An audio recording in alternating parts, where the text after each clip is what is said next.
Thus, the Nobel Prizes were born from a mistaken obituary. While Timothy Dexter's funeral charade was a deliberate piece of theatre, other notable figures have encountered their obituaries through genuine errors of journalism, none perhaps more famously, or consequentially, than Alfred Nobel, the Swedish chemist, engineer, and industrialist whose name is now synonymous with excellence. In 1888, Nobel's brother Ludwig died while visiting Cannes, France. A French newspaper, confusing the brothers, published Alfred's obituary instead, under the damning headline, "The Merchant of Death is Dead." The paper continued its assault on Nobel's legacy, declaring, Dr. Alfred Nobel, who became rich by finding ways to kill more people faster than ever before, died yesterday. The mistake created an extraordinary moment of existential clarity for Nobel.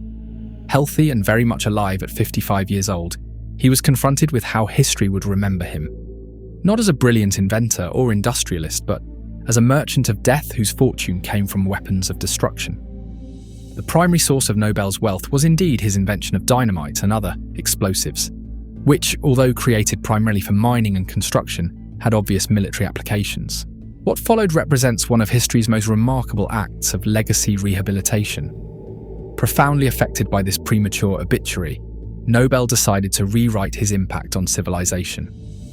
When he died for real 8 years later in 1896, his last will and testament shocked the world. He had dedicated the vast majority of his fortune, the equivalent of over $200 million today, to establish prizes honoring those who conferred the greatest benefit to mankind in physics, chemistry, medicine, literature, and peace. Thus, the Nobel Prizes were born from a mistaken obituary. A simple journalistic error transformed how we recognize human achievement, creating what has become the world's most prestigious intellectual honor. One wonders, without that fateful newspaper mistake, would we still have these prizes?